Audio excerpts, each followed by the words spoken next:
They say I've been trying for a month. Some people say 2 months. It's been 6 months. It's been 1 year. It's been 2 years, and no responses from employer. What's really going on in the job market right now? There are so many newcomers, they say, oh, market is bad. Recruiters, they don't want to work. We don't have Canadian experience, so but obvious we won't get a job. Many of them actually receive some emails such as, unfortunately, we hired internally, or we have chosen another candidate. Why post the job if it is already decided? What's going on behind the scene? The problem with working with brand or big companies is that their processes are very set. What is so special about the Canadian resume? Whatever field you are into, there are certain keywords that goes with your field. There might be some difference in the salary. Some people say you will get $60, some people say $70, some people say $75. So why there is a difference?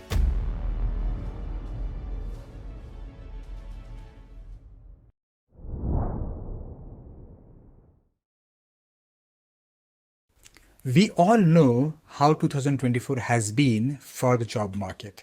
You applied to thousands of opportunities at a company, but you heard back nothing. You talked to several recruiters at a staffing agencies, but you heard back nothing. Guess what? You even signed RTRs, but ghosted. Then failed and miserable, you asked for guidance from peers, friends, and mentors. You even changed your resume. You applied to numerous portals. You changed your strategy. You asked for references, but nothing worked. Then people started to scare you. They said, hey, ATS is getting tighter. Some said you need Canadian work experience. Some even blamed on the diversity. Some finally said, hey, you know what? North America is not made for you. You must go back. Hi.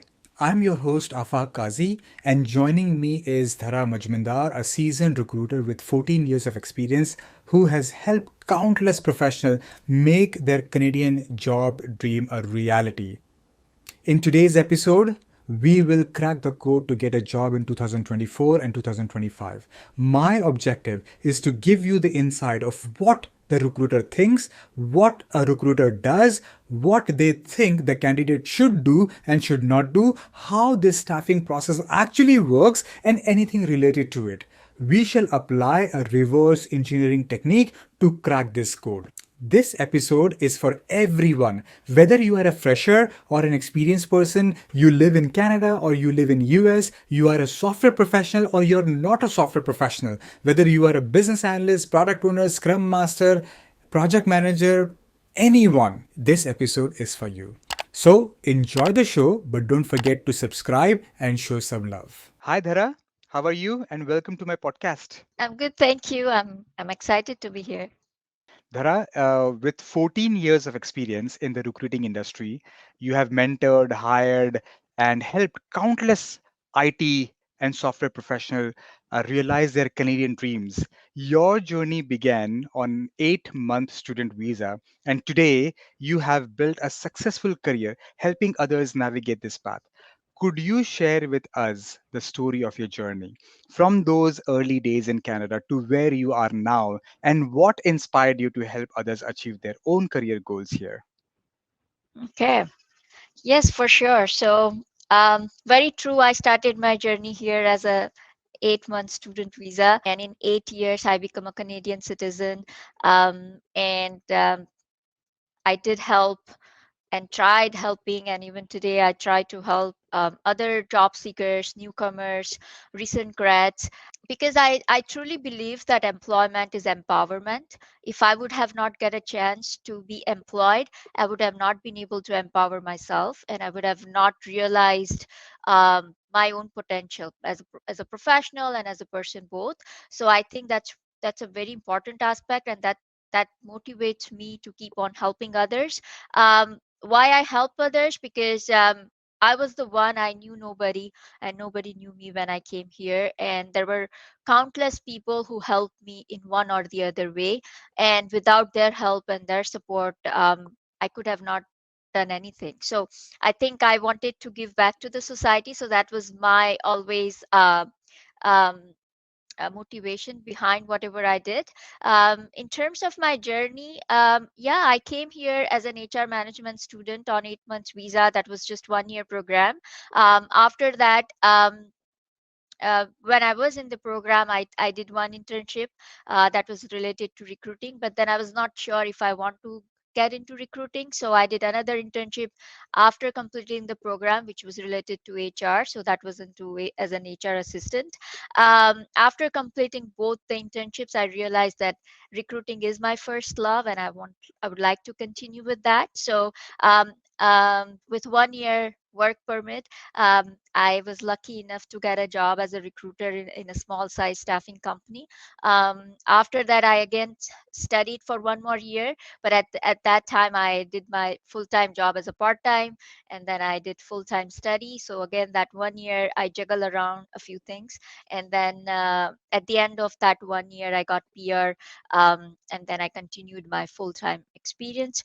So basically, I in a nutshell, I work with staffing agencies. I work with corporate role as well, and I hire mainly for recruiting. But first 3 years, I think it was not recruiting. It was first it was skills labor, and then it was financial analysts, and then sales representatives, and then I get into IT recruiting in 2018.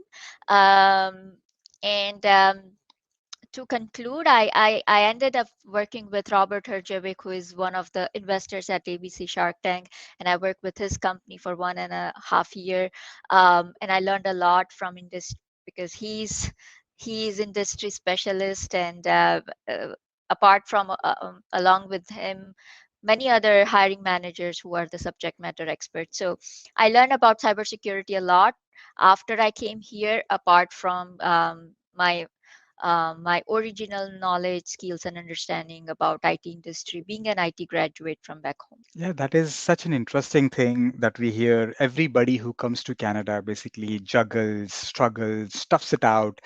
They have their highs and low days. I think there are no Canadian who has come and they have smooth buttery life. Only few of them exception.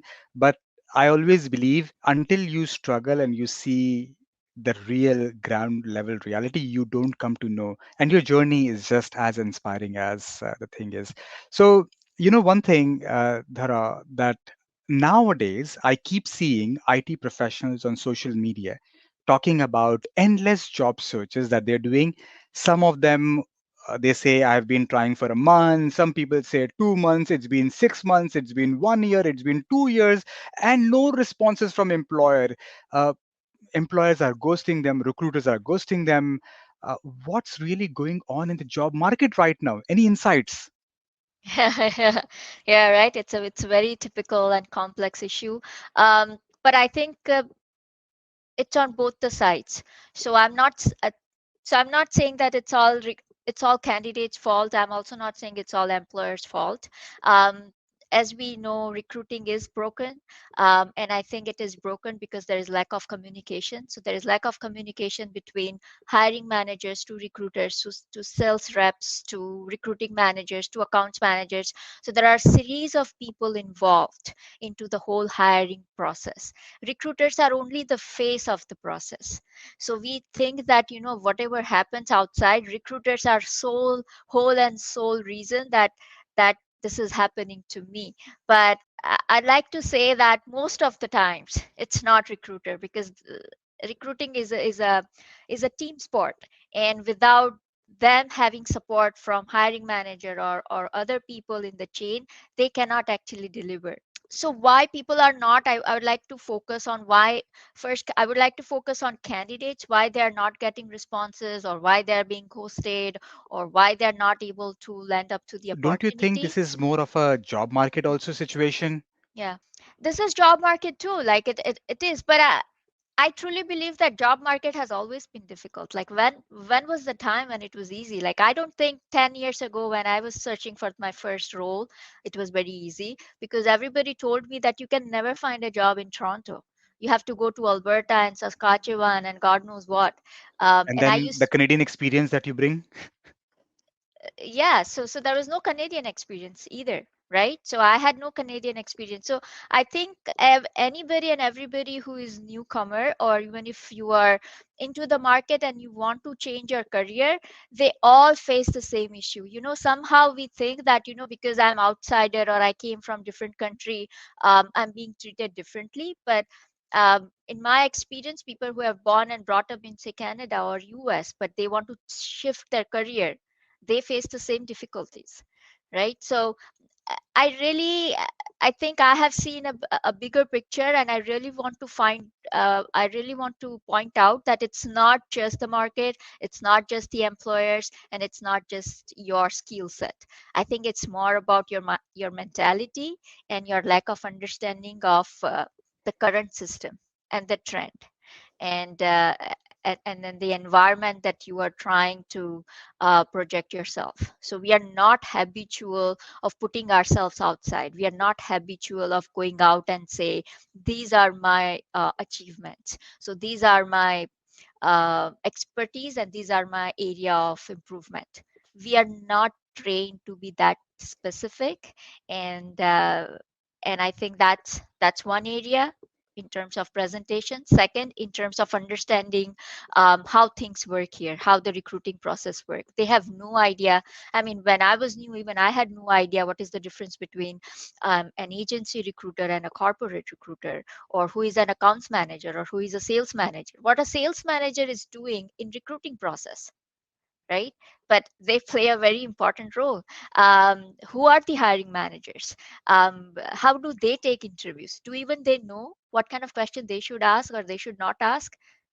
Most of the times they There don't. are so many titles in recruiting industry that we see. Sometimes talent acquisition people, there are Mhm. recruiter, talent management, then Yeah, we see account manager reaching out, sometimes directors are reaching out to people. yeah, So we honestly speaking, you're right, we don't know how to talk to them or how to yeah, sell ourselves to that specific person, and then yeah, we get annoyed that yeah. what is this happening, I'm not getting the answer.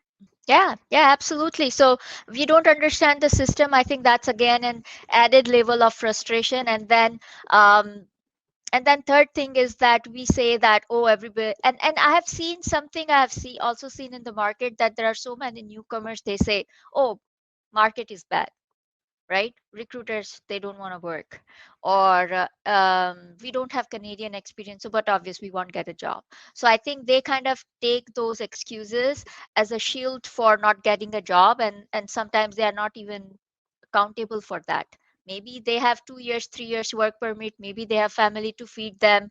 I don't know. But I never had those luxury.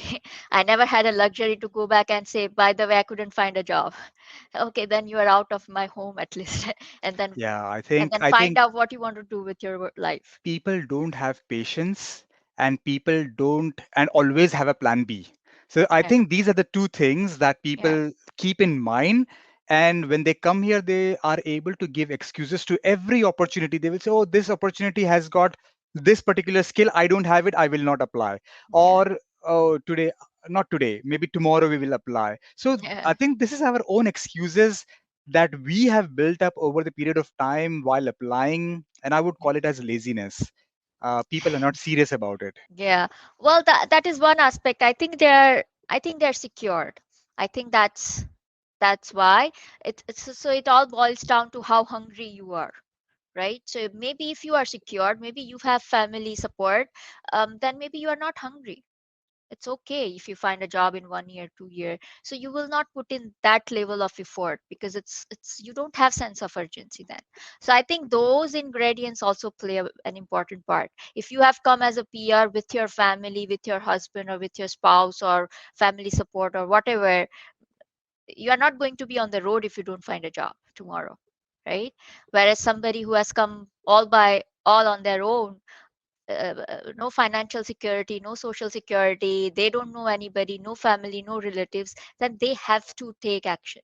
So I think those elements also play the role. But all in all, it's all about understanding the system and then actually understanding what they need to do. I think most of the job seekers have no idea what they are supposed to do in to find a job, and that's where they put in their efforts in wrong direction, in wrong resources, in doing wrong tasks and wrong actions. I think that's where they stuck up. And especially during my career coaching sessions, I in 1 hour I give them an action plan, and I tell them that forget about the market, forget about recruiters, forget about even your skill set, and this is what you still need to do. And they're like, whoa, I have tons of things to do. Now, when I give them the action plan, then their job hunting is in their own hands. Now, no one else is responsible if they're ready to do what I suggest them to do. So I think um, that understanding is really missing, and that's where I see a lot of people wasting their time and effort. I know. But there are some other areas also where there are some genuine people who are applying to jobs. Mhm, And those genuine people, uh, many of them actually receive some emails such as, unfortunately, we hired internally, mhm, or we have chosen another candidate. mhm, Why post the job if it is mhm, already decided? What's mhm. going on behind the scene? Yeah, yeah, very true.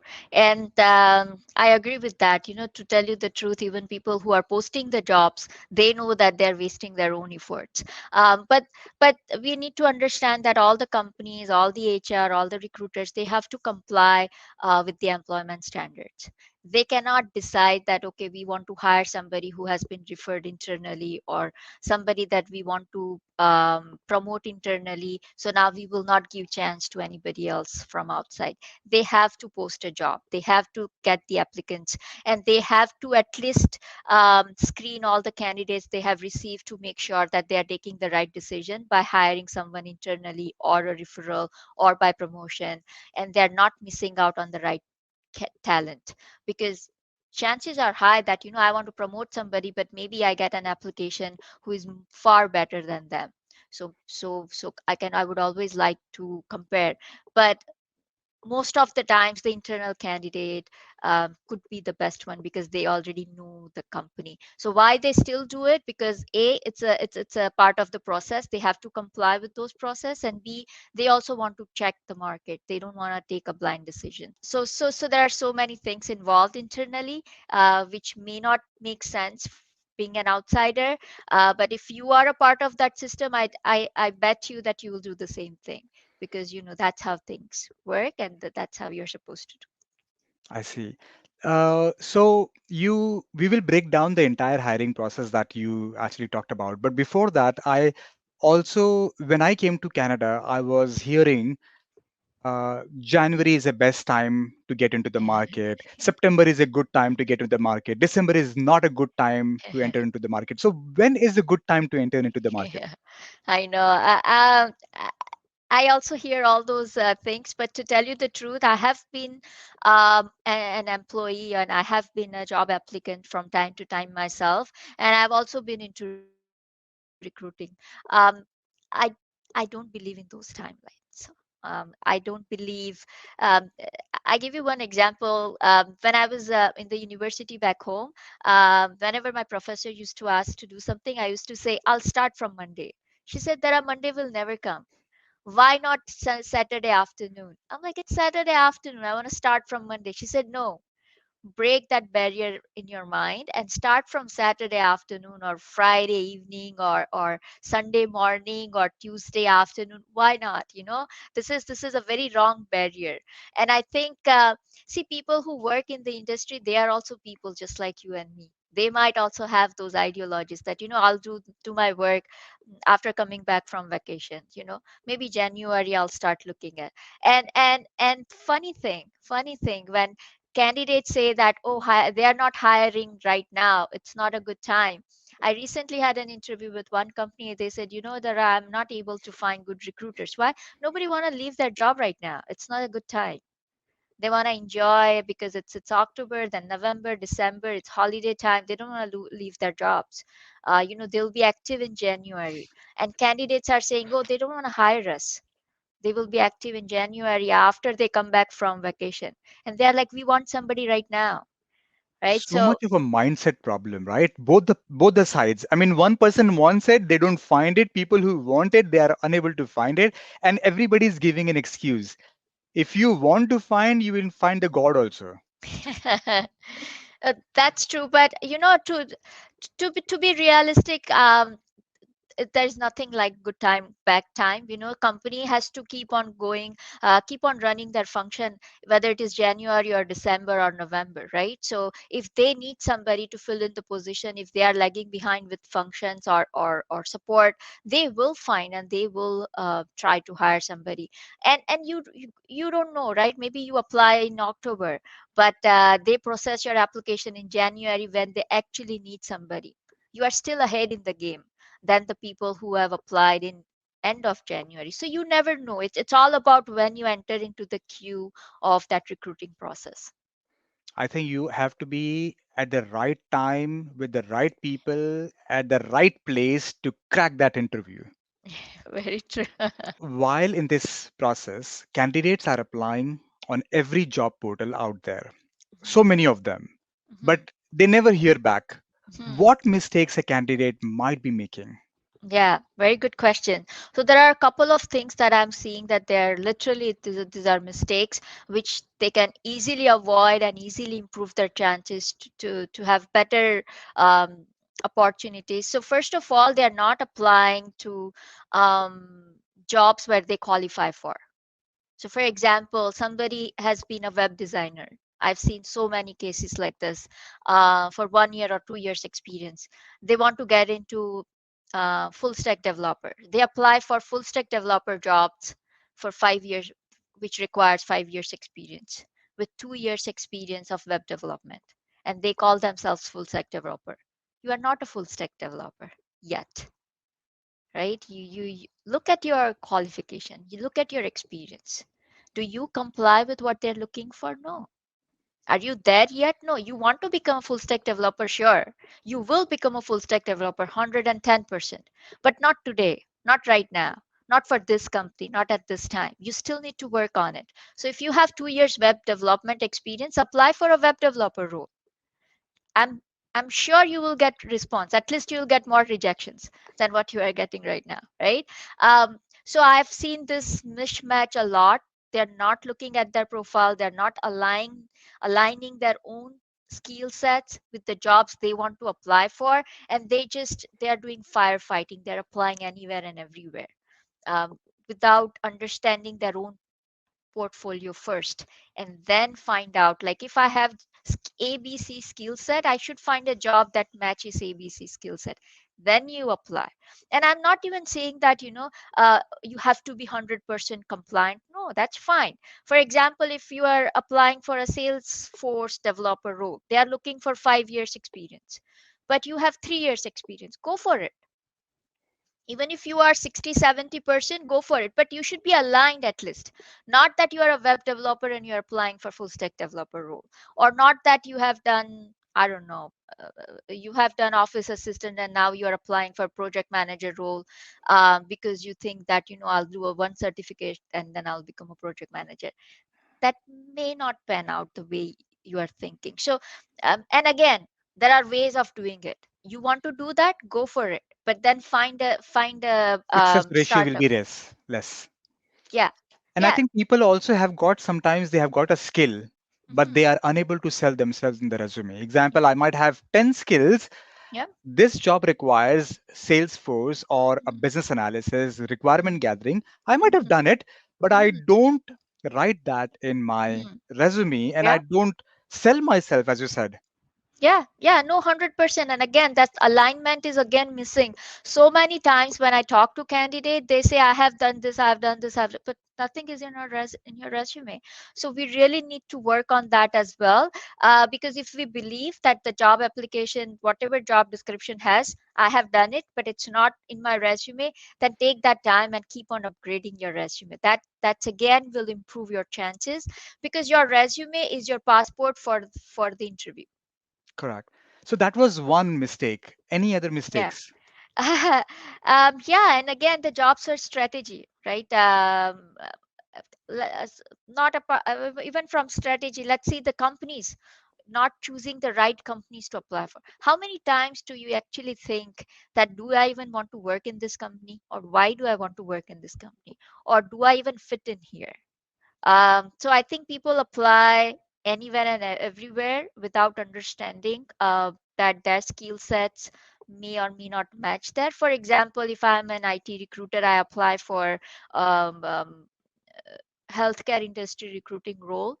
I can do that, but that's not actually complying. And do I even want to work in healthcare? Maybe not. But do I think like that? No. Today, I think 10 years ago, maybe I would have not thought that. I've applied everywhere, all the niche. So, first of all, find your niche, which area you want to get into, and what kind of companies you want to work with. And again, the size of the company. I think that's really important because everybody, what as per my experience, they want to come here and they want to work for MNC, Big India style, big big banks, companies. insurance, telecom. I think they are big giant five companies. Every sector you pick up, you'll find five companies. Telecom. Yeah. I think many of them. Yeah. So they just want to work with brand. Okay. Yeah, Now, in the problem with working with brand or big companies is that their processes are very set, okay, and very limited. Also, they have lots of applicants. So they have lots of choices. Why would they hire someone who is new to the country? So not new to the country means not knowing the culture, not knowing the process, right? So that takes a little while for you to get adjusted. Not being specialized in one function or one area. And so they are not fitting in well, and now they're applying there. So I think if you really want to apply for big boxes, let's say, you need to understand if you fit in there first.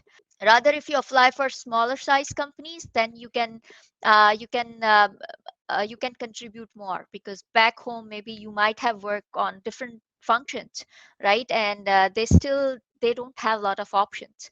They don't have a lot of applicants, so maybe your chances will be higher. You'll learn more, you can contribute more, you can grow, and then you decide that, okay, now I want to get into a branded company where the roles are specialized, and functions are limited, and I can still contribute and still grow. So I think that the strategy, the choices of the companies you are making, and your own alignment with the job that you're applying for, these are all the factors that may go south when you're applying for a job like a firefighting. I see. So you did mention that a resume is a passport to getting into things. So Yeah. let me ask you, is there anything called as Canadian resume? Yes. Yes. What is so special about the Canadian resume? Is it like the way you write, or is it a format, or is it the fonts, or is it the paper? What is it? Yeah, it's the content. So typically people say that, we write hobbies, we write photographs, we put what I do after the work. Is that the thing, or is it like the way you organize your resume in a way that is what Canadian resume feels like? I think it's as I mentioned, it's content, in the sense that in Canadian resume you don't include your picture, because you don't want to get discriminated by how you look. You don't include your birth date, you don't include your passport number, you don't include your mother and father's name, you don't Marital include status. your marital status, you don't include your weight, you don't include the number of children you have. So I've seen resumes say father of 3 children, healthy man, married for 15 years. I don't need to know that. So I think when you write those things, you are declaring that you are not aware about Canadian society, you are not aware about the employment standard, and you don't know the system you are trying to be a part of, right? If I hire you, see, you are not committing a crime by doing this. You are giving me extra information, That I don't and need. but I don't need it, but that gives me a signal that you don't understand. Now, if I hire you, I'll have to do a lot of work on you to make you understand the new system, to get you assimilated into the work environment, and probably you might be lagging in some Yeah. professionalism because you don't know the boundaries, right? So there will be a lot of work involved. You could be the Best. greatest IT person ever, but then your soft skills are also important. It will be, we are not robots. We don't go to work and just do our job and that's it. We communicate with people, we behave, we interact. So there are so many other things involved. So I think that's where people are missing out if they don't use the Canadian resume standards. So, can I consider this as um, one of the example of bad resume? Yeah, yeah, for sure. What other do you think you have other things that are considered to be the part of the bad resumes? Yeah, so now this is very basic, but I still see people doing it. But apart from that, I have also seen resume where it's not going in one direction. Okay, so for example, I had a career coaching session with a lady, and she was a very good example. I've seen so many resumes like that. Um, she was electrical engineer back home. Then she did MBA in HR back home. Then she came here and she did a data diploma in data analytics, and then she worked as a business analyst somewhere for 4 or 5 years. And now she is looking for a job, I think, as a project manager. Um, and she wants to do fully remote. She only wants to apply for big companies, and and she also need a lot of salary. So I said, okay, when I go through your resume, you have worked in 4 different directions, right? It's not aligned and it's not going in one direction. So what are your reasons? So she said that I did bachelor in engineering because, um, in India, only engineers and doctors are valuable. So I had to do engineering. Then I did masters because when I was looking for a groom, the right person, so it's good to have that degree, which was not related to what she studied, because you don't study because you wanted to study or you are interested in the subject, because it's for your social standard. Then she got married to somebody in Canada, and then she realized that, okay, I have to find a job. So she did a data analyst diploma. Then she find a job because her husband was very powerful and they have a lot of social connections. But then she lost her job as a BA, and then she got divorced, and now she has a son, and now she cannot go out, and she has to have big salary, and she has to be at home. But now she wants to become a project manager because she's an engineer, and she's okay. Right, Your so resume doesn't reflect you typically, or the resume doesn't reflect the the position that demands. It shows exactly. everything unnecessary that may Exactly. not be relevant to the So position. this is just one example, but I think so many of us do so many things in 4 or 5 different directions just to fulfill different objectives at different time. But we don't realize that, if we want to go in one direction, we want to craft a career. That has to be it has to be a progressive career. If you want to do one thing today, then you might have done 5 other things, then eliminate that and start from that. So this understanding is lacking, and everybody Tailoring is also. tailoring, and then everybody's coming up with a resume where they have expertise in 5 direction. Now what? It's a jumble structure, and they want employer to solve it for them and find a suitable job for them. It's not going to happen.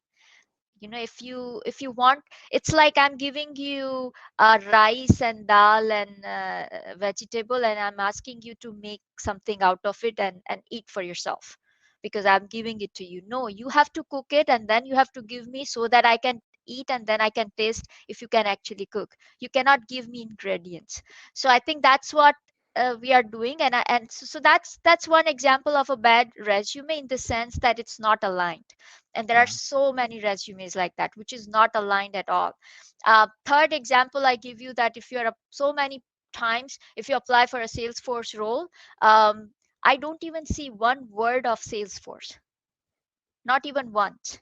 So you can imagine that they have not done anything which is related, right? So many unrelated resumes, so many resumes not aligned, so many resumes not even there yet, right? So these are the problems and issues, and also lack of information. They don't provide full information. Also, so many career coaches out there, that they say that don't give your location, don't give the dates. Okay, if when you give me dates, I can understand your trajectory, I can understand the timeline, not to find faults, but to understand how much time did you spend doing what. and how old or new or recent is your skill set. You might have done something 10 years ago. You don't give me any timeline. You come for the interview. You are a great candidate. I want you to work on that one particular skill, right? But you did it 10 years ago and now you are rusty on that. How am I supposed to hire you? Then you are wasting your time, wasting recruiters' time, hiring managers' time, because you have not clarified. And then when recruiters ask you those questions, we feel like, they're biased and they're asking for timeline. No, there is a reason. Otherwise, how does it matter to me? If I know you can catch up, yeah, sure, go and catch up. How many times we say in the interview, oh, I know this, and then you don't know it, and then you try and figure out, and then you get the job and you cannot perform well on the job. Whose fault it is? So uh, there is a reason why processes are in place. If you are transparent, if you give them all the information up front, then you can find a better match basically, and you can reduce issues for yourself and for others. I think you said it very rightly about the resume. The word that you used, passport, was very nice and very apt. In corporate, does ATS exist, or they're just like blindly scaring you out? Yeah. Yeah, good question. See, so many educated people are out there who are talking about ATS. Why don't they do some research on it? Right? Like, what is ATS? ATS not a machine to review resume. ATS means application tracking system, which tracks the application. What does But it does it mean not to? track the keywords? No, so it tracks the whole application. So not just the keyword. It's not a keyword repository system. But there are many ATS is a, coaching people who yeah, scare you saying that, hey, you need to have this keyword at least yeah, 5 times so that your yeah, application is basically highlighted on the top list, and then you will get yeah, hired or in front yeah, of the hiring manager, and then you will be yeah, called. Is that not the yeah, case? yeah. I think these are half truth. This is all quite small thing have been created in a big hype. So for example, I talked about keyword earlier, right? That if I'm looking for a Salesforce developer, but obvious I will look for a keyword Salesforce. Yes or no? Yes, Is of it course. like something No, because out of that's the what I'm blue? looking forward to. Exactly. So if I don't find Salesforce, then that means you're not a Salesforce developer. That doesn't mean I'm not going to review it, but that's just one basic understanding that it should come in there. So whatever field you are into, there are certain keywords that goes with your field. Like every field has jargon, every field has certain technologies involved, right? If you have not worked on those technologies, can you say that you are so and so? Maybe not, because you're made up with those ingredients. Those ingredients are the keywords. So I would like to see if those things are in there or not, and if they are there, whether you have described it or how you used it or when you use it. Why you like to use keywords? Because that makes it little easier and little faster, um, so that I know where you use it. Maybe resumes could be lengthy, maybe resumes could be not quite legible, it could be very messy, it's not well presented, but if I see a word, at least it gives me a hope that okay, I can build up on that. So keywords are here for help, but keywords are not something that you blindly follow. So say recruiters are not machines, or machines are not doing recruiters job. We all really need to understand, if ATS would have been something that could review resumes and that could shortlisted candidates, why the hell would companies would hire all these recruiters or TAs? We would have a totally automatic process by now for recruiting. Unfortunately, it's not there, because And I think there ATS. are so many recruiters even calling from India that, hey, Yeah. we have your resume, we have some Mm, position in US or yeah. maybe in Canada. So I Mm, see a lot of recruiters, but yeah. this ATS system is actually scaring people out so that half Yeah. of the people are eliminated there only, Yeah. thinking that I won't apply to this job. Yeah, so let's clarify this. ATS means application tracking system, and it is a repository of or database of resume. Period. Simple. Period. It's a database. Okay, it's nothing else. Now, if you have a Do we have database, AI based ATS? ATS has, so every ATS is a software.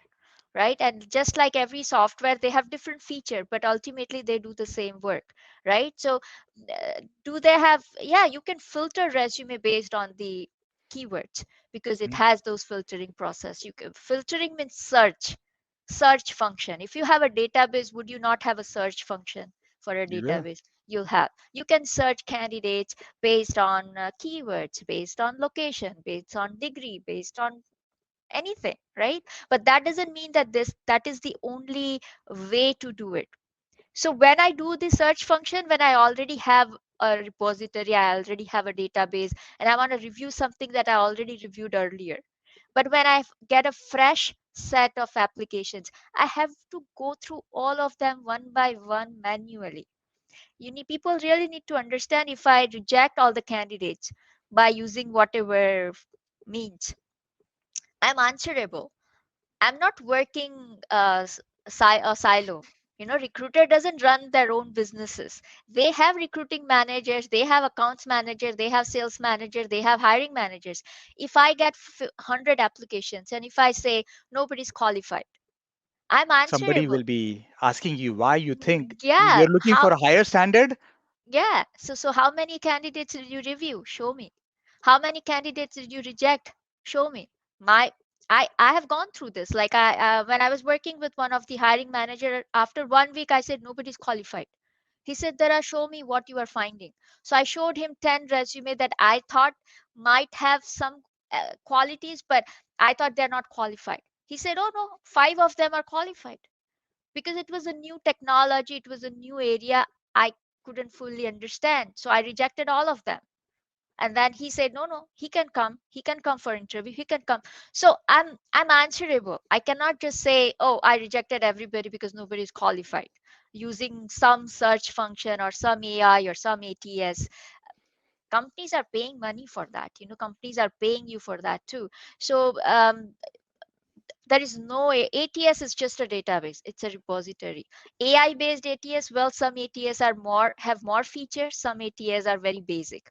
And you won't believe, in today's day and age in Canada, like a developed country, we still have so many companies where they solely work on Excel sheets. you know they even don't have any ATS is expensive. It's not a cheap thing. So there's nothing like ATS. There is no automatic rejection, or candidates are scared because they don't. I think you should not be scared. If you qualify for the job, you should apply anyways. If they don't have opening today, maybe they have an opening tomorrow. If you are a good applicant, they will always they can reach out to you. Now, another thing, when you are saying that, recruiters from India calling you, how come they have my resume, stuff like that. Well, it's outsourcing, right? We are sending our cybersecurity work to India. Are we scared? No. Then Indian recruiters are calling you. Why are we square? Why are not we not understanding that they are outsourcing process? So if I'm running a company in Canada, it is very expensive for me to hire a recruiter here. But in Mhm. that salary, I can hire 5 recruiters in India. And their job is to find out the right talent and provide it to you, the right resume. Exactly. Exactly. So they are doing the clerical work of finding candidates, reviewing them, calling them, making sure that they are interested or they are in the market, and then they'll pass them on to the hiring authorities in their respective company, and then they'll take it from there. So they are more like a helping hands and a part of an outsourcing process. Not necessarily they are all fraud, but not necessarily they are all saints. So we need to be careful. We need to know who we are talking to, why we are talking to. um, but it's part of it could be a part of business model. You can ask more questions to them: which company you're working for, what exactly is the end company. There are end clients, there are end companies, there are three parties involved. So I have hired for companies where I hire for company A, and they are hiring for company B, because they are their contractors and we are their Layers contractors. within the contracts. There are layers. So and this is all part of business models. So we need to understand that it's not totally fraud, but at the same time, you need to be vigilant. So just to summarize about the resume thing, you're saying Mhm, that one should work on Canadian style resume, mhm, that whatever things that you suggested should not be there because that's mhm, what Canadians look for.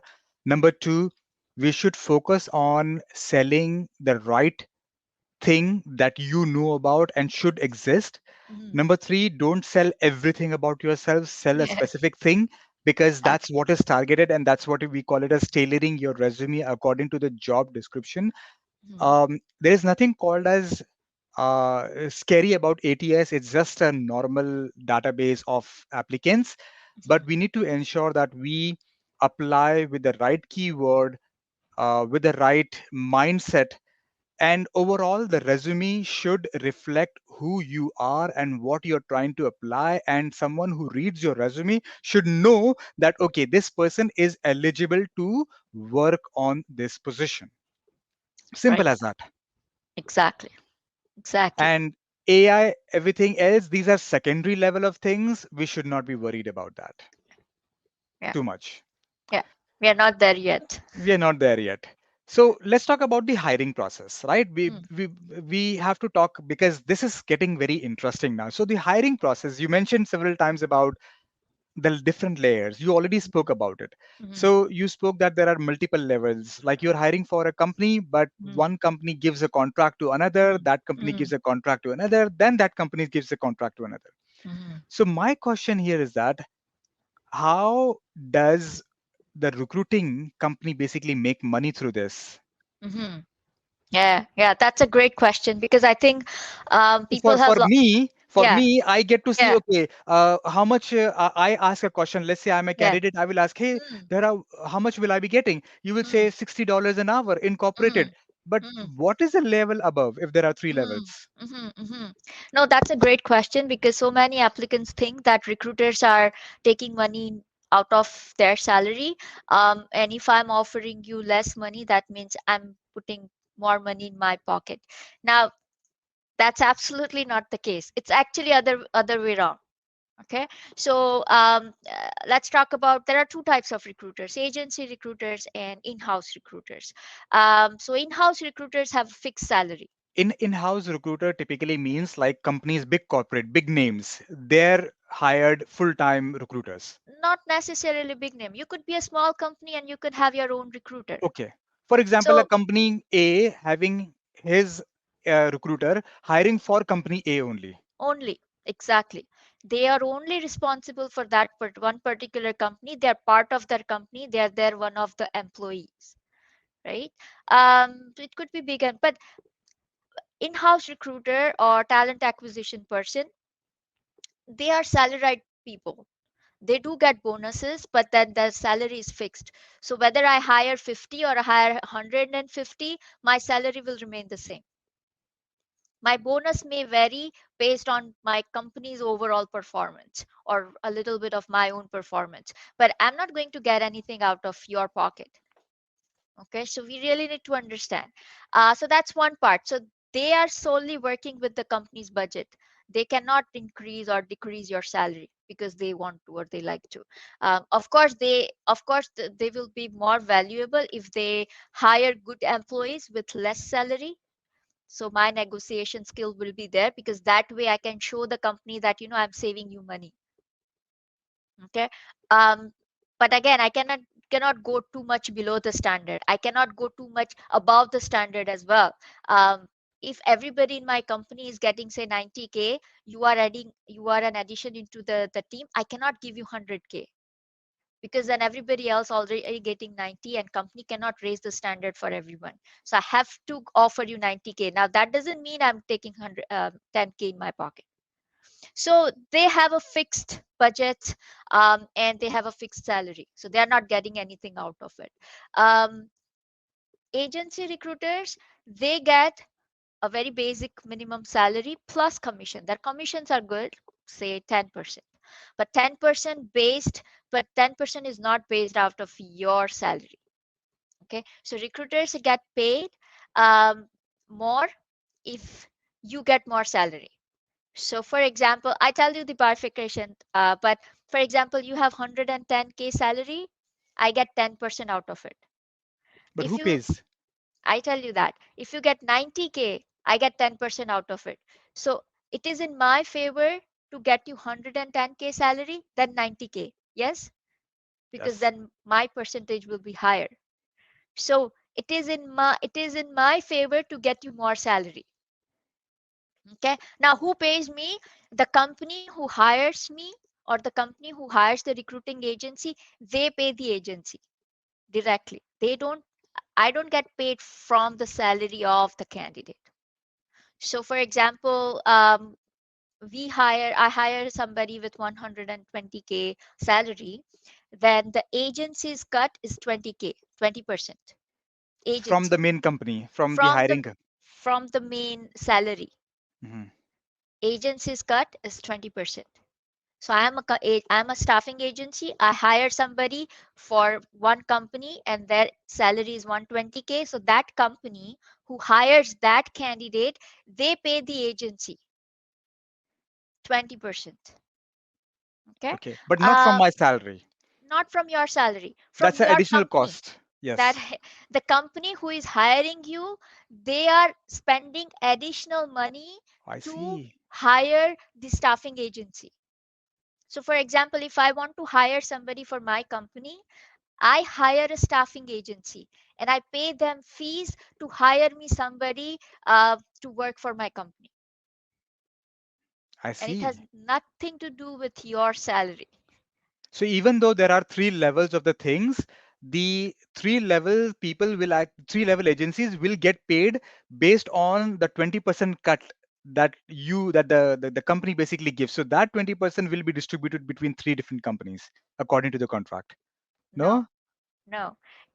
So consider like this. So you are staffing agency is a service provider.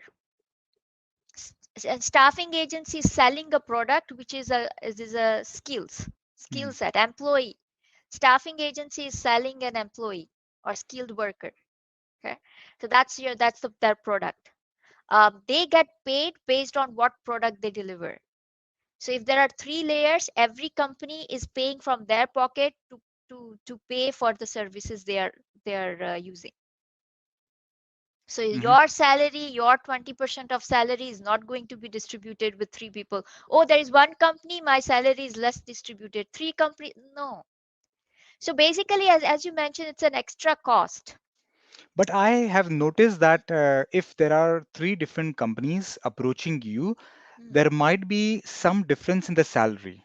mhm, Some people say you will get $60, some people say $70, some people mhm. say $75. So Yeah. why there is a difference? Same requisition number. Mhm. Yeah. So again, every company has different budget. So I want to hire somebody, but I also have to pay the agency, and I also have to see how what I'm paying internally. People don't understand this. Try and understand.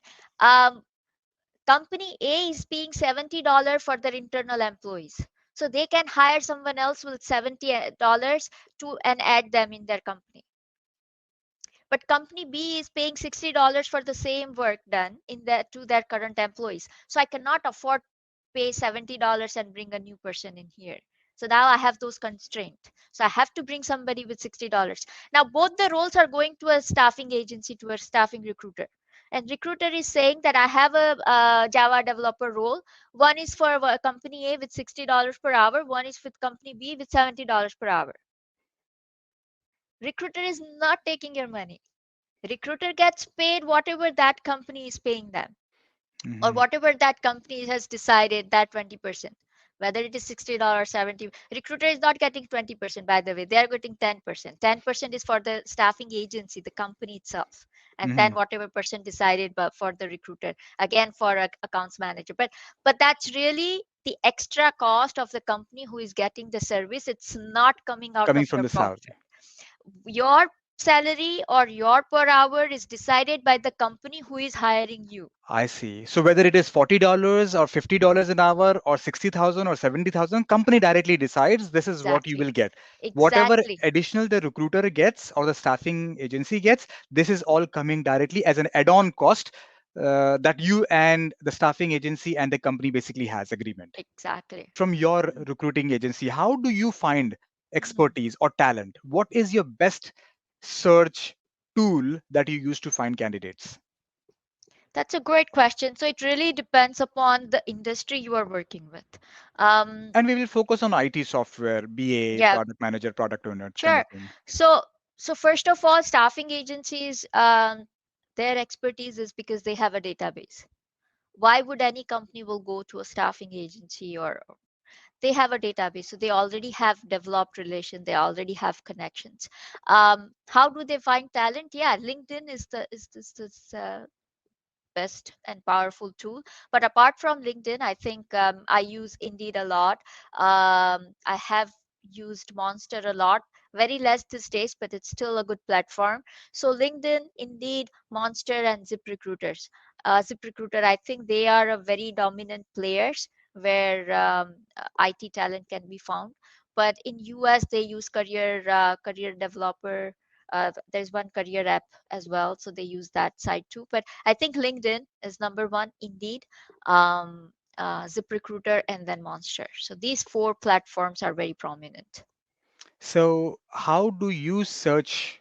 Because there are some people who are active, some people are, I mean, when I say people, candidates are active, Yeah. some candidates are inactive. Mm. So, how do you search on LinkedIn? Like, what strategy is the most common that you search? You have your LinkedIn Mm. recruiter premium kind of Yeah. system. So, when you Yeah. go in, let's say you are going to find a business analyst, how do Mm. you search?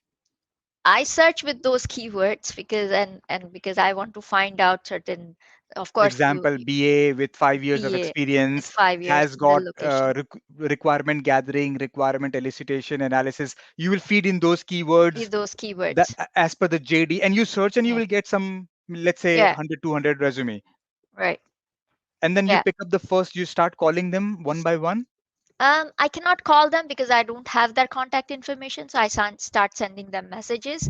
Um, but when you say that, how do you know somebody is active and not active? I think we all have in LinkedIn, we have a area where you can say if you're open for work or not open for work, right? So when you can say I'm open for work, and then they give you the green tag so that to declare to the public, and you can still say that open for work, but you only want to tell the recruiters so that it will not give the green tag.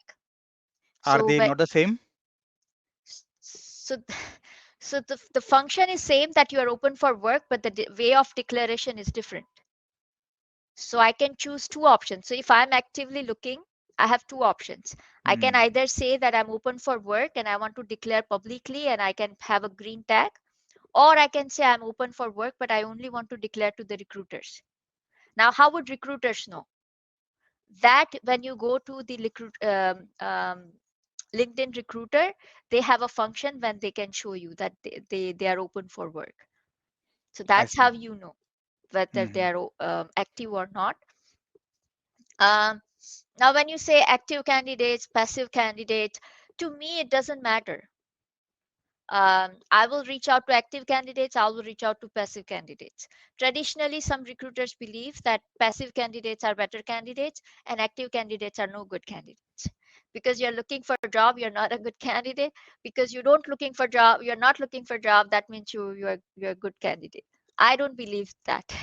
And I'm sure that there is a school of thought, or there is a bunch of recruiters who don't believe that. But so basically, if when I go through those search and then I find that 100 people who fall under the thing, I'll reach out to all of them. I send a message to all of them and then Hmm. see who is interested, who comes back, and who wants to know more or who wants to discuss further. And then we'll take it from there. And I ask them for their contact information. I ask for resume, because again, LinkedIn doesn't have contact details. LinkedIn doesn't have everything. And LinkedIn is not your resume either. Yeah. So I ask for their details. If they want to give me details, then only I take it. If they don't want to give me details, or they decline the message, or they say I'm not in the market right now, then I'm not going to force them, or I'm not going to go to their home and say, no, you have to apply, or you have to answer me, or anything like that. So it's all you candidates have a lot of discretion, Yeah. basically. So there is one thing that I remember when we look into the job postings. There are situations. I'm searching for business analyst, and it says you need to have Python, you need to have data analytics, you have to have 10 years of Python experience. There's so many technologies with so much of experience. Sometimes don't you think these are too much that the hiring manager is looking for? In reality, there is nothing, or is it vice versa? No, you are right. You are absolutely right. So again, I think there is a myth that recruiters write job descriptions, and recruiters are not technically sound, and they're writing job descriptions. I was That's not thinking of true. that. Yeah, that's not true. So as a recruiter in my past 10 years, at least in Canada, I've never written any job description because I'm not the authorized person to write. How can I write a job description when I don't know what the hiring requirements are? I'm supposed to follow hiring managers. If any hiring But they manager are giving tells you me the wrong thing also, right? Maybe they are exactly, looking for the wrong thing. exactly. So first of all, the source of job description is not supposed to be from recruiter. And that's what I try hard, that I want them to give me the description and not that I produce. Of course, they can give me maybe couple of pointers and they say right, make it look good or write properly. That's a different story, formatting, but it comes from them. Now, even when it comes from hiring managers, it's not always a filtered or the most accurate ones, because writing job descriptions is not their job. Hiring managers are usually, in terms of IT, they are the technical people, they have technical leaders, they have decisions to make, they have clients to handle, they have a team to handle. Hiring is a added work for them.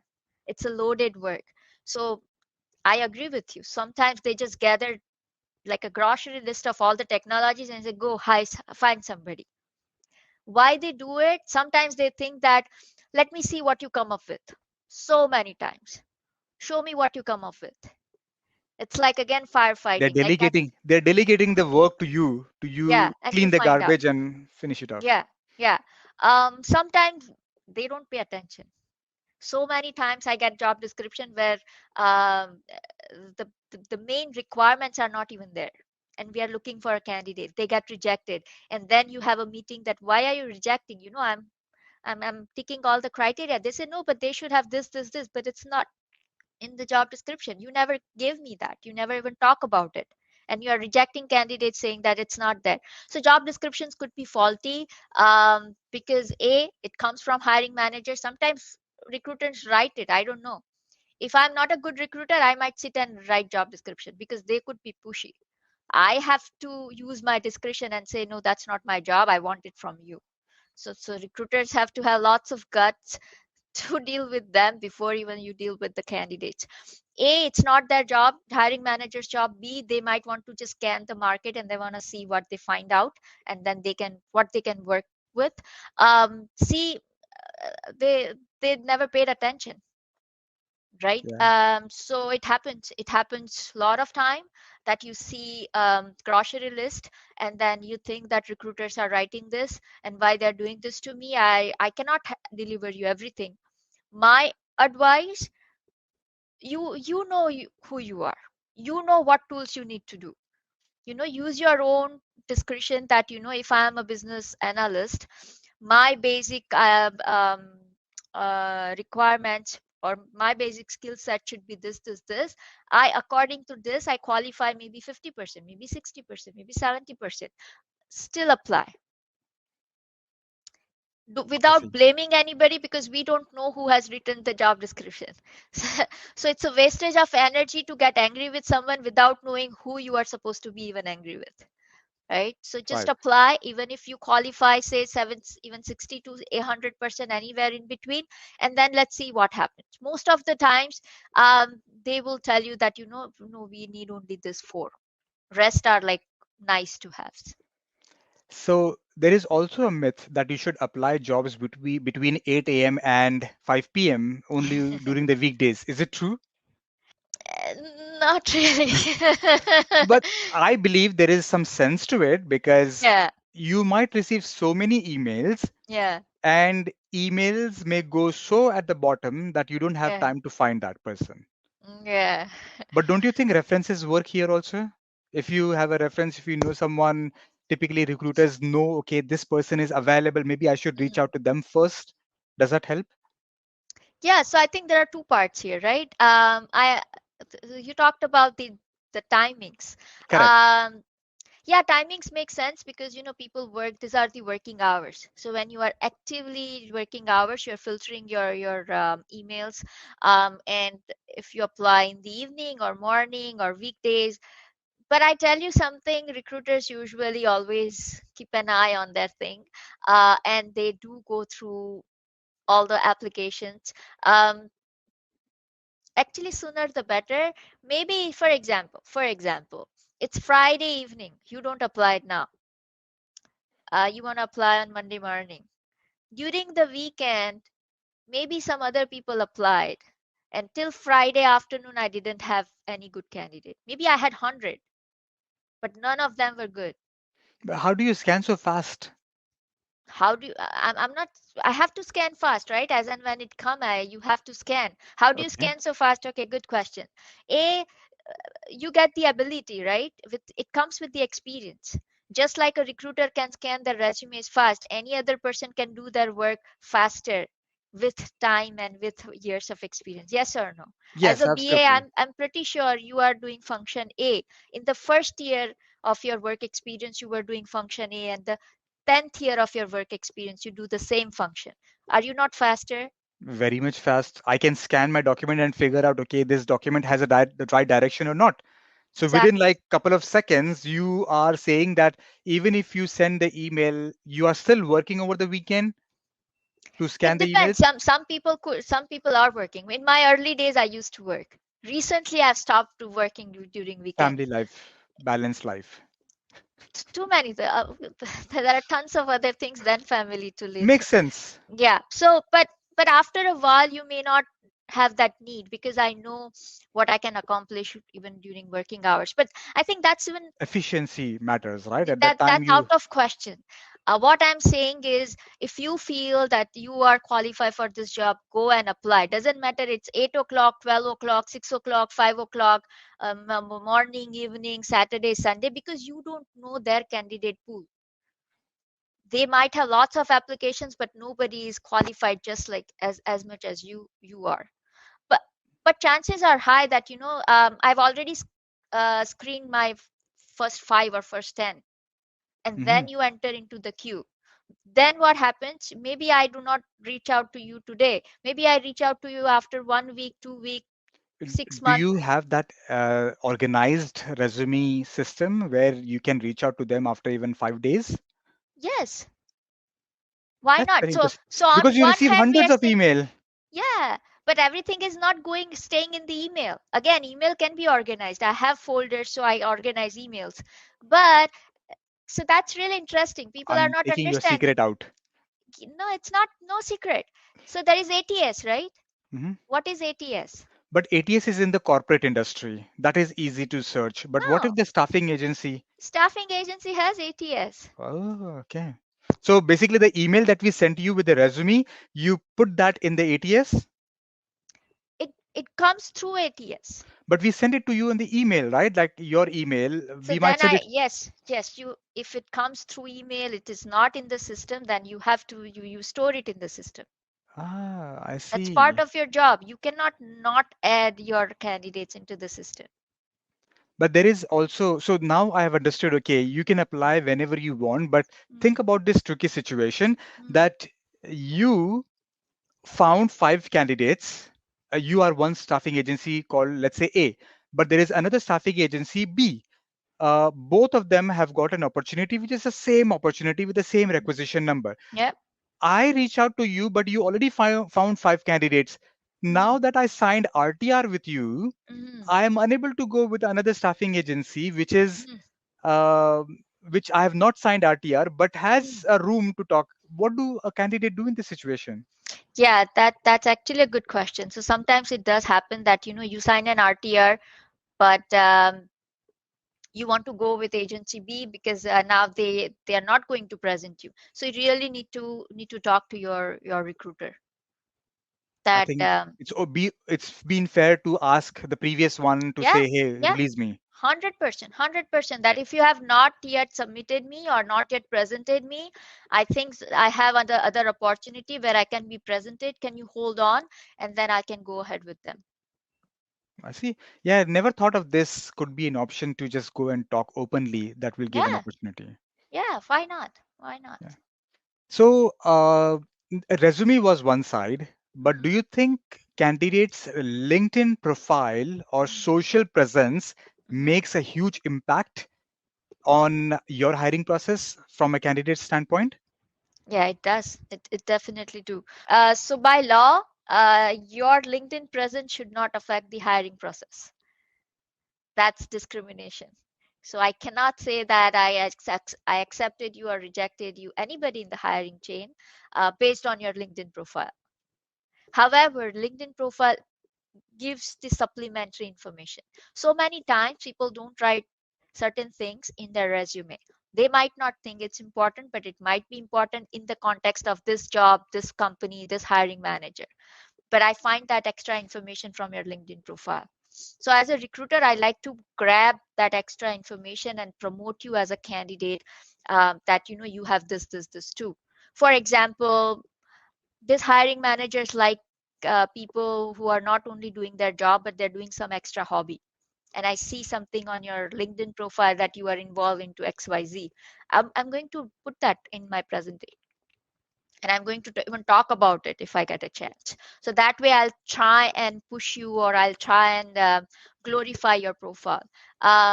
Also, if I know that this hiring manager likes somebody who is talkative, who is outgoing, or they're thinking about taking this candidate and grooming them into assistant manager role, and I see that you have those elements, or you are doing some extra activity, or you are good in writing, you are good with your social presence, so you will be selected faster because they can see those qualities. So your social professional presence is a great way for you to showcase your soft skills, right? Something that goes beyond your resume, because you cannot put in everything in your resume. You cannot show how great, I'm a great team player, I have a good written skills, I have a good time management skills, um, um, all those soft skills that we would like to write in our resume. I always say that don't write those skills in resume, demonstrate them. It should reflect in your candidacy. And I think LinkedIn is a good way to do it, because you cannot demonstrate everything in one go. Yes, LinkedIn basically also maintains history. So you are able to define the history right from 10 years, how your career path has come. And I think LinkedIn has also supported as a uh, authenticity of a person, Yeah, that this person has been in the market for such a long time, and what his career path. People track it and they like it. That's interesting to hear that one should have a social presence and should maintain LinkedIn. Not necessary, but would be nice to typically keep it. yeah, yeah. So talking about now the interview side, right? Let's say you presented the candidate, people like it, and now the interview is scheduled. What mistakes do candidates do in the interview that they fail? So many basic things. Sometimes they just don't show up. Ghosting. So Yeah, not just recruiter ghost, but candidates also ghost. so many times, right? They just don't show up so many times. And they don't even send you any email, they don't give you any reason. And even after they don't show up, it's my job to at least wait for 10 minutes, or then give them a call or send them an email or message. No response. So I think that is one of the biggest mistake, that if anything, everybody understand life happens, but at least communicate, so that they know that uh, that you are a professional, right? So ghosting is not a good idea. Even if you don't like this opportunity anymore, even if you don't want to do interview anymore, or even if you find other job, just let them know. Even 10 minutes before the interview, it still counts, because that means that you are responsible. But not communicating at all, that I think that leaves a very bad impression. Second thing, earlier we used to do a lot of in-person interviews where people used to apply a lot of perfume, or they didn't know how to shake hands, or they used to make some comments which is not professional. So there were so many things that they used to show earlier in-person interviews where I was not comfortable sending them for the second round, or they were not able to impress the hiring manager or recruiters. But these days, when everything is online, again, if it's a phone interview, sometimes they don't realize who they're talking to, or they had an appointment and they say, hello? Oh, what? And right, and then when you know who is calling, and then suddenly you change your voice. I know what kind of person you are in front of the authority and without the authority. So we don't want to hire, that's not a good trait. Um, Unprofessionalism. that's quite unprofessional. And then on the video call, again, you see tons of things. People not dressed up well, they're not tidy, or they do certain things, or that their body language is not right, or they deliberately create an environment where you cannot see their face, so that they can play the trick. One person doing interview, another person joins the company. So many things could go wrong there. So again, technicalities, sometimes things are, again, at least I have to put in effort and try to be presentable, even if it's online, even if you are sitting at your home. We have to maintain those professionalism. So many things could go wrong.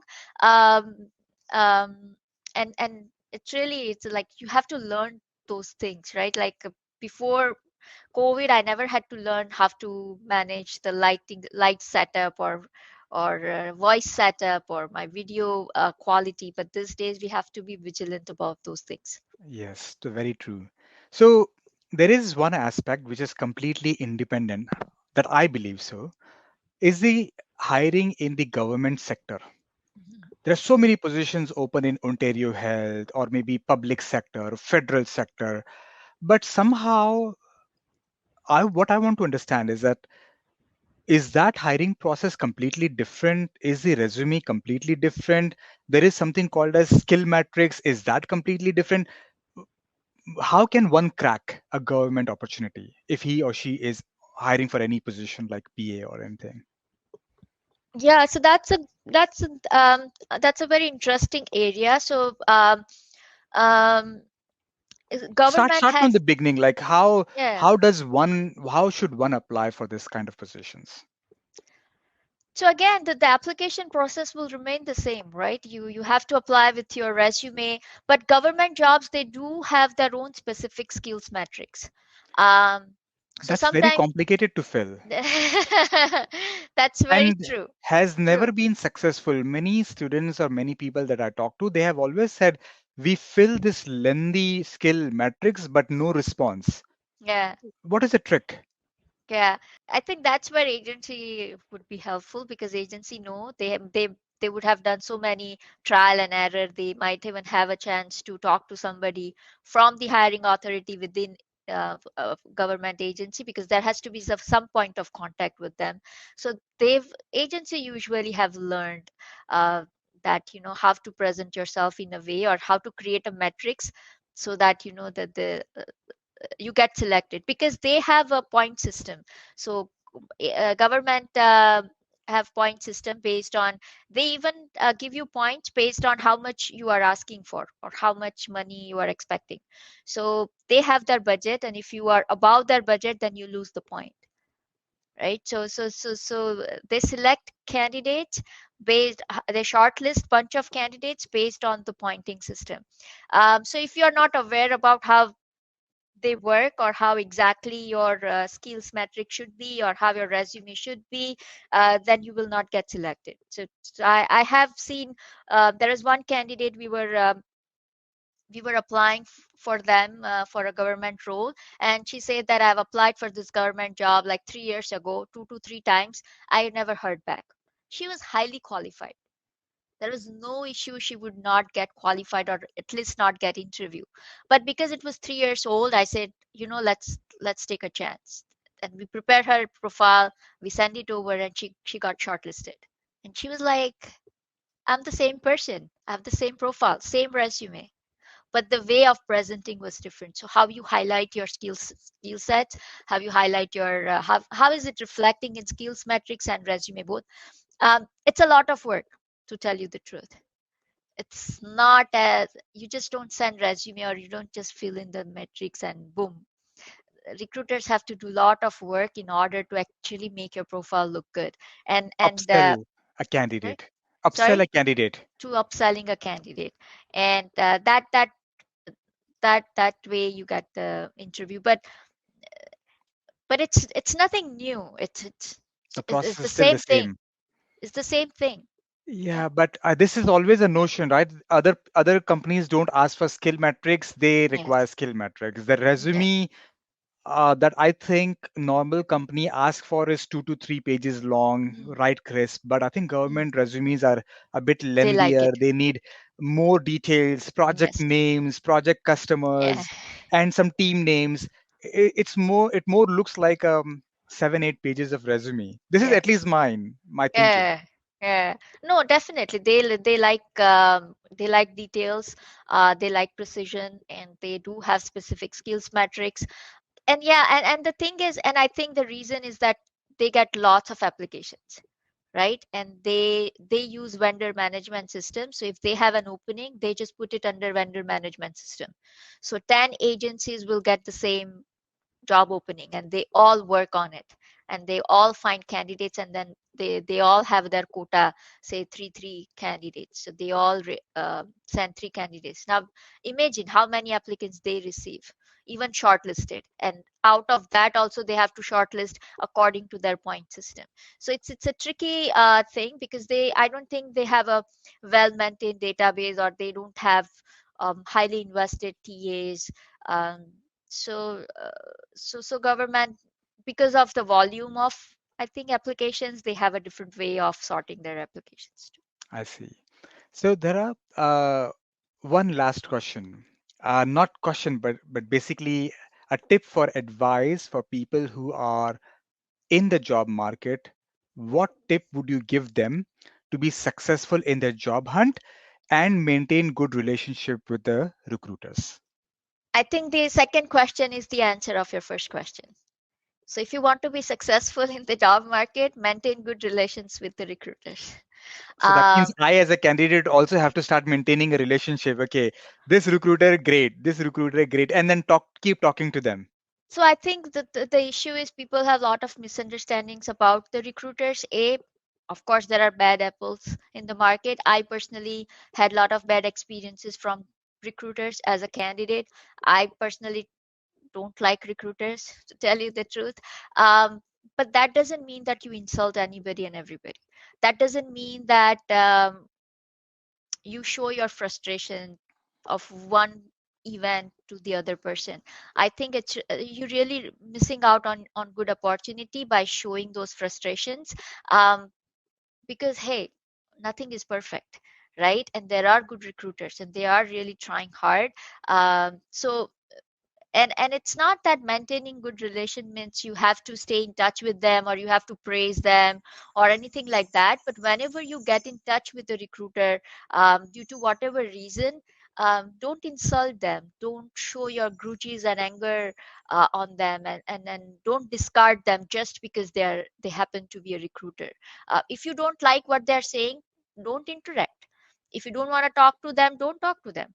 If you don't want to reply, don't reply, but at least don't insult them. Because that way, it's not because I want you to respect recruiters, but that way you are creating bad mark for yourself. Because I'm a recruiter, if I have an interaction with you, it is my duty to record what happened. Now if you give me bad words, I have to jot down this person did this. Now I may leave that company, but those remarks will be there. So next person enters, and they will not call you, or they will and next time they receive your application, they will not contact you, because there is already bad remark over here. So so you are losing your opportunities by showing unnecessary frustrations. At least don't do that. Um, if you can't do any good, at least don't do harm. I see. Let's put it that way. Absolutely. I think it's a combination of how a candidate should present themselves, how they should talk to the recruiter, how should they maintain their mindset, how hungry they should be, and what is there in the job market right now for you, and keep trying. I think this is what I would say is the key to a success of the job hunt. Yeah, yeah, very well said. Yeah.